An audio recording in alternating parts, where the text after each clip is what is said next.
basabe twese duhaguruke tugejuru twubahe twakire umugeni wacu Vestine. Let's welcome our bride Vestine. Ibi bintu ni byiza. This is so beautiful. Badusabe protocol bamutuzanire. Let me ask protocol to bring her. See what the Lord has done. See what the Lord has done. See what the Lord has done. Can you see what the Lord has done? See what the Lord has done. What we the Lord has done. What we waited for has come to pass. See what the Lord has. Can you see what the Lord? See what Uko abari inyuma mubibona umugeni wacu ari kwegera hano muhimbi. As you can see, our bride is coming forward. Reka tuze kumwakirana umunezero mwinshi. Let me request you to receive her with Tuze much kumwakirana joy. impundu n'amashyi menshi. Let's receive her with a shout of joy. Yes. has done. What we waited for. Uko yinjizwa n'umubyeyi we. And she's coming with her dad. Reka numve amashyi yanyu twakira umugeni wacu. Let me hear the round of applause. Reka numve impundu z'ababyeyi tumwishimire. Let me hear the shout of joy from her Wow, parents. wow. Ibintu ni byiza n'umunezero. This is so beautiful. This is joyful. See what the Lord Reka tumukomere amashyi nanone tumuhe umunezero mwinshi. Let's show her joy. Let's give her some round of applause. has come to pass. Yes. See what the Lord has done. Yes, reka dusabe umubyeyi amushyikirize fiancé we Let's ask the dad to give the bride to the groom ikimenyetso cyo guhandinga over umwana we. as a sign of handing over his Reka daughter. tubakomere amashyi menshi Let's menshi give them a round menshi. of applause. God bless you. Imana ibahezagire.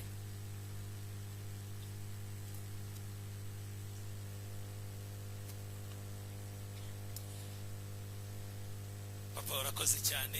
Imana iguhe umugisha. Reka dusabe protocol bagushakira ibyicaro. Father, thank you so much. May God bless you. Munyemere dutsenge ubundi dutangire umuhango wo kubasezeranya. Let us pray and we start blessing them. Reka dukomeze duhaguruke nta kibazo. Let's keep standing up, please. Mana nziza, mana y'ubuntu, Father, Lord, turagushimiye kubw'imbabazi zawe n'urukundo rwawe. we thank you for your mercy and your love. Tugushimiye kubw'uyu munsi twari dutegereje igihe kinini ukaba usohoye. We thank you for this day that we've been waiting for and now has come to pass. Tugushimiye kubwo abageni bacu bageze hano. We thank you for our couple, our bride. Turagushimiye kubw'ababyeyi n'imiryango bari hano. We thank you for the parents, the families that are here. Turagushimiye kubw'inshuti ziri hano. We thank you for the friends that are here. Tuguhaye ikaze muri uyu mugoroba. We welcome you in this Ubwo afternoon tugiye gushyingira aba bana bacu. as you are going to bless our children. Reka ubuntu bwawe n'imbabazi zawe bibane natwe. May your mercy and your grace be with Reka us. presence yawe ibe hagati muri May twebwe. your presence be among us. Kandi reka icyo ushaka cyose kibe. And may your will be done. Tugukomeye amashyi menshi tugushima. We give you a round of applause and we thank you in the name of Amen. Amen. Dusaba abageni bacu bicarire. Let ask our couple to And then sit. namwe dushaka kwicarira. God bless you. Even others can also sit. Let me ask you to greet your neighbor and tell them I welcome you in Reba the name of mugenzi wawe Jesus. musuhuze umubwire ngo turakwakiriye mu izina rya Look at Yesu. your neighbor and welcome them in the name of Jesus. Yes, Imana ibahe umugisha. May God bless you. Nkuko nabibabwiye nitwa Pastor Jackson. As I told you, I'm Pastor Jackson. Ndabashubye muri church. I'm their pastor. Akaba ari nanjye ugiye kuba blessinga uyu mugoroba. And I'm the one who is going to bless them in Munyemere this afternoon. dusome igitabo cy'itangiriro ibice bibiri. Allow me to ask you to read in Genesis Ibice chapter bibiri 2. turahera ku murongo wa 24. We start on umuntu azasiga se na nyina Nicyo gituma umuntu azasiga se na nyina. akabana n'umugore we akaramata Yes. bombi bakaba umubiri umwe. wasoma mu cyongereza kugira dufashe impande zombi. Therefore shall a man leave his father and his mother, and shall cleave unto his wife, and they shall be one flesh. Yes, iki cyanditswe ni cyanditswe abenshi muzi. This is a very known scripture. ndagira ngo tuze kugerageza kubana hamwe. Our ceremony of blessing them. mugiye gutambuka mwegere hano imbere murahagara murebana. You're going to come in front and look each other. Please step forward.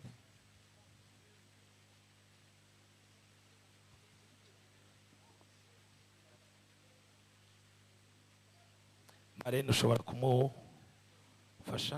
Please, can you remove this one?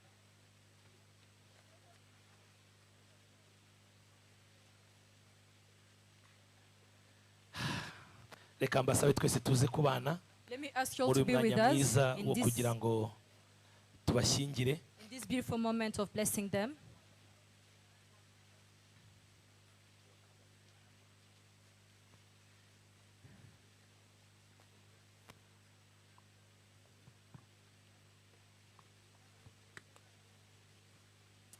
Yes, tugiye gukora uyu muhango wo kubasezeranya. We're going to bless them.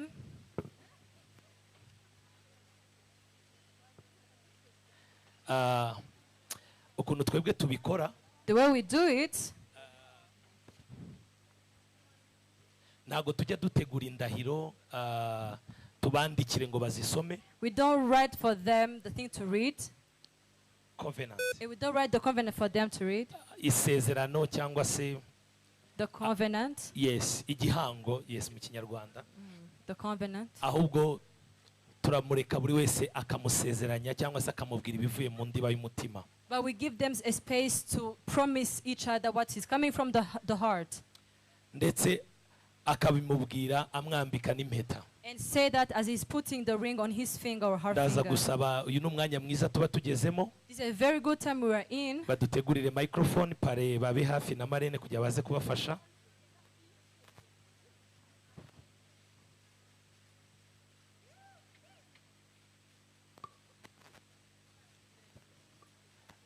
Reka ihe pare amufashe.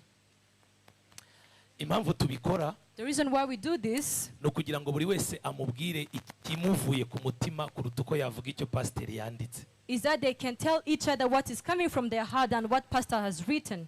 Reka dusengere izi mpeta Let's pray for these rings. and then baze no guhita bazambika. And they will put the fingers on their Turaza hand. gutangirana na Idris We will start with Idris, kugira ngo amupromisinge ndetse amubwire ikiri ku mutima. so that he promise her and tell her what is in his heart. Idris, you are going to speak your heart to her. Idris ugiye gusohora ibiri mu mutima wawe bimubwira. Let me pray for this ring. Kansengere zino mpeta. Mwami turagushimye kubw'ubuntu bwawe. We thank you, God, for your grace. Turagushimye kubw'imbabazi zawe. Thank you for your mercy. Tugushimiye kuri mwiza kandi ko imbabazi zawe zihora iteka We ryose. thank you that your beauty and your grace is always. Izi ni impeta zakozwe n'abana b'abantu. These are the rings made by people. Ariko si urukundo ahubwo ni ikimenyetso It cy'urukundo. is not love, but it is a sign of love. Turasenze mu izina rya Yesu We pray in the name of Jesus ubwo bagiye kuzambikana. as they are going to put them in their Nk'uko fingers, zitagira itangiriro as n'iherezo. they don't have a start and the Reka end. ariko urukundo rwabo rutagira itangiriro May their n'iherezo. love don't have a start and the Mu end. izina rya In Yesu the name Kristo of Jesus Christ, tuzihesheje umugisha we bless them. mu izina rya Yesu. In the name of Jesus. Amen. Amen.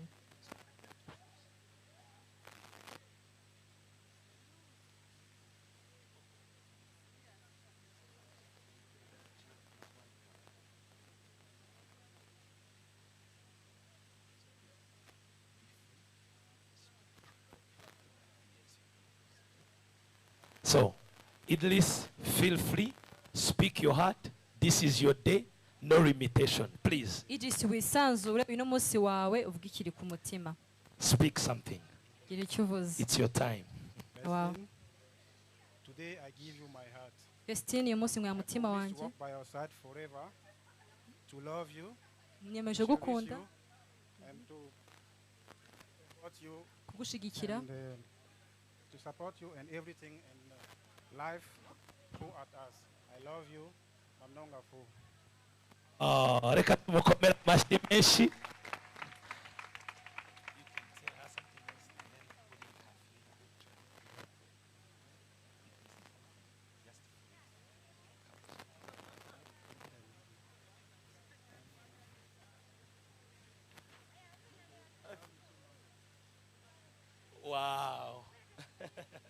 reka tubakomera amashyi menshi quand même. Let's give them a round of applause.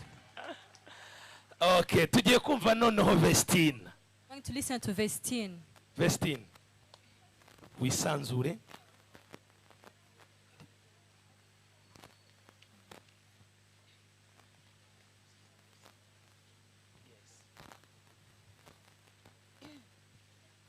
My love, I'm your wife, and I'm so happy you are my gift from God. I will love you forever with all my heart. Thank you for loving me.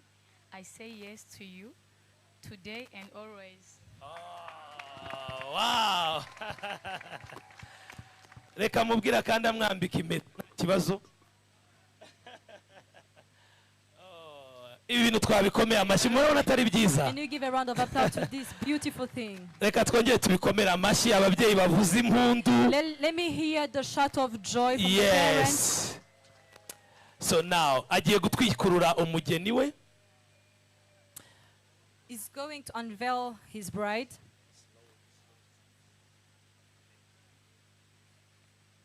So agiye gutwikurura umugeni we. He's going to unveil his Abanza bride namurebe neza so kameme. that he look at him. Reka abitangira bikore. Please go ahead, Idris.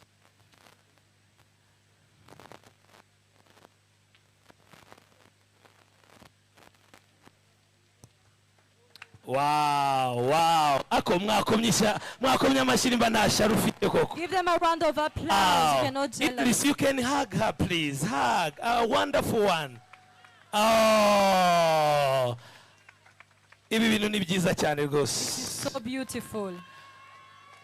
Yego rwose, haleluya, ongera uyitere ndayiguhaye rwose. Wow. Yes, glory be to Jesus. Now, before tubasengera, Before we pray for them, reka dukore ino declaration. let's make this declaration.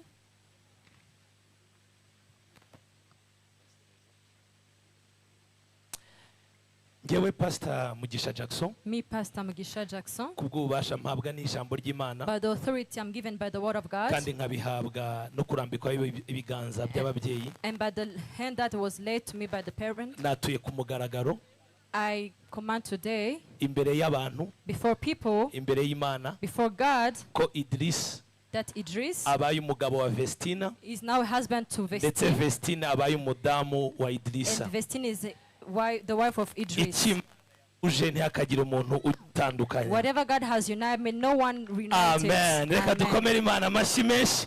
Reka umuha uhobere, please. Hug her, please, and you may kiss your bride now. You may kiss your bride. Come on, Idris. You may. Okay, it's okay. So reka nsabe abashumba bari hano, ababyeyi bari hano. Let me ask the Dutere pastors and intambwe. parents are here to come in front. You guys, you are going to kneel down. Ugiye gufukama hasi.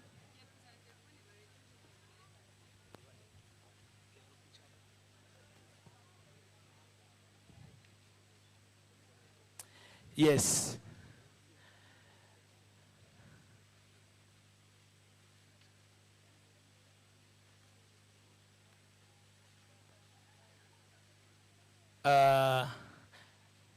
Reka mu bago